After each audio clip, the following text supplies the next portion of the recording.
বাংলা, জয় বাংলা, জয় বাংলা, জয় বাংলা।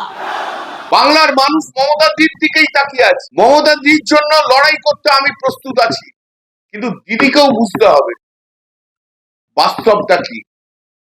দিদি যদি বাস্তব না বোঝে, তাহলে দিদি যে দল তৈরি করেছে, দিদি নিজের হাতে সেই দল শেষ করবে। আর দিদি অত ঘন ঘন বিরক্ত হলে হবে না। দিদির যদি মনে হয় অভিষেক এসে বসে আছে কেন, এটা যদি দিদি বিরক্তের কারণ হয়, তাহলে আমাদেরকে ছেড়ে দেওয়া ভালো। অভিষেক বাংলার কোটি কোটি মানুষ আর লক্ষ লক্ষ তৃণমূল কংগ্রেসের ওয়ার্কারের জন্য মমতা দি বাংলার নেত্রী হয়েছে।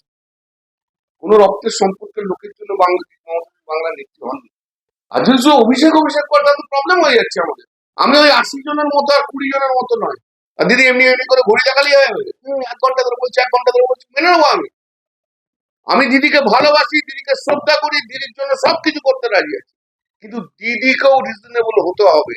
দিদি যদি মনে করে যে দিদি যা ইচ্ছা বলবে তাতেই সব হবে, তাও হবে না। দিদি যদি মনে করে যে কোনো সময় বিরক্ত দেখাতে পারি পাবলিকলি সবাইকে এগেনস্টে, তাও হবে না।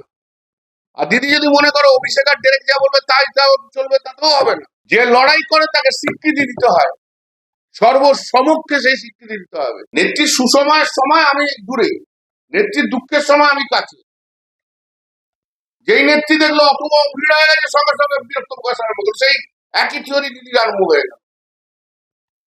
নেত্রীর সুখের সময় ববি হাকিম, চন্দ্রিমা ভট্টাচার্য, অরূপ বিশ্বাস, এসব সুদীপ বন্দ্যোপাধ্যায় সব রয়েছে।